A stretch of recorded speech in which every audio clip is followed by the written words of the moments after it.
Halo semuanya, selamat datang kembali. Hari ini kita mau bahas sesuatu yang kita semua pasti pernah rasain, yaitu stres. Tapi pertanyaannya, apa benar stres itu selamanya jadi musuh kita? Yuk kita cari tahu bareng-bareng. Oke, kita langsung aja ke pertanyaan utamanya ya. Emangnya semua jenis stres itu buruk buat kita? Kayaknya sebagian besar dari kita bakal langsung jawab, iya dong. Tapi, gimana kalau jawabannya ternyata nggak sesimpel itu? Ya kan, kita semua pasti tahu banget rasanya gimana tertekan. Entah itu karena tugas sekolah yang nggak ada habisnya, tuntutan kerjaan yang bikin pusing, atau mungkin masalah percintaan. Rasanya tuh kayak ada beban berat yang nempel terus di pundak. Jadi, sebenarnya kalau dari sisi ilmiah nih, stres itu adalah reaksi alami tubuh kita, baik fisik atau mental, pas kita ngadepin perubahan. Nah, waktu itu terjadi, tubuh kita langsung ngegas, ngelepasin hormon kayak adrenalin dan kortisol. Ini yang bikin kita siap buat lawan tantangannya atau lari buat menghindar. Oke, kita masuk ke bagian pertama. Kita bakal bedah persepsi yang umum banget, yaitu stres sebagai musuh utama dalam hidup. Sering banget kan kita dengar kalau stres itu akar dari segala penyakit. Dan iya, itu emang ada benarnya. Tapi ternyata itu bukan cerita lengkapnya loh. Ada sisi lain dari stres yang justru jarang banget dibicarain.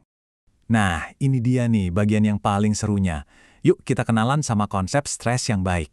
Namanya adalah eustress.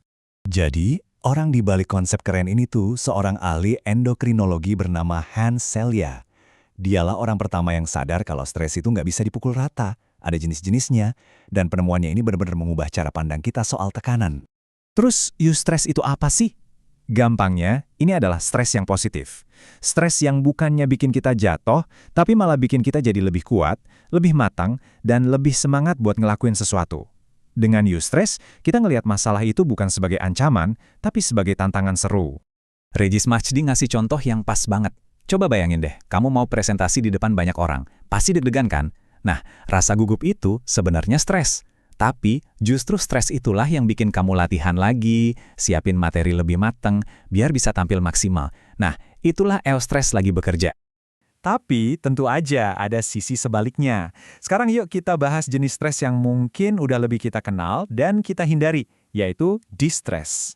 Nah, kalau distress ini kebalikannya. Ini adalah stres yang negatif.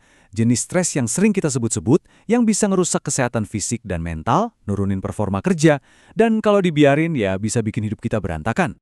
Dampaknya tuh nyata banget loh. Misalnya, kamu jadi ngerasa capek terus padahal nggak ngapa-ngapain, jadi gampang baper dan sensitif, atau pola tidur jadi acak-acakan.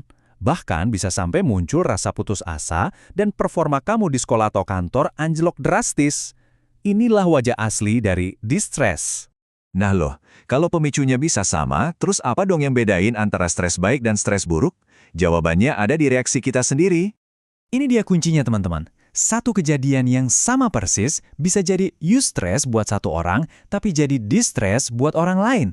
Jadi, rahasianya itu bukan di masalahnya, tapi di cara kita merespon masalah itu.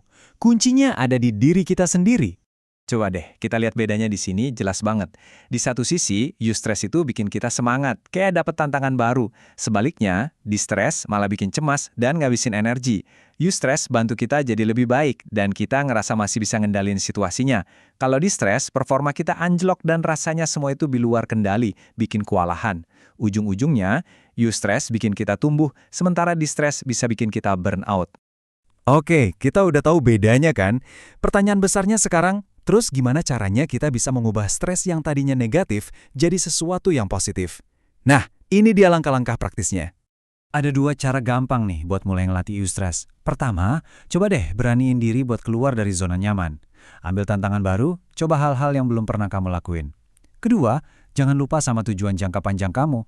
Coba hubungkan tekanan yang kamu rasain sekarang sama mimpi besar yang mau kamu capai di masa depan. Jadi ingat ya, intinya tuh di sini. Kekuatan ada di tangan kita. Dengan kita belajar mengelola cara kita berpikir dan bereaksi, kita bisa mengubah sesuatu yang tadinya kelihatan kayak ancaman besar, jadi sebuah tantangan positif yang justru bikin kita makin maju. Oke, sebagai penutup, aku mau kasih satu pertanyaan buat kita renungin sama-sama. Coba deh pikirin lagi, tekanan apa sih dalam hidup kamu sekarang yang sebenarnya bisa kamu pandang bukan sebagai beban, tapi sebagai sebuah tantangan buat jadi versi dirimu yang lebih baik.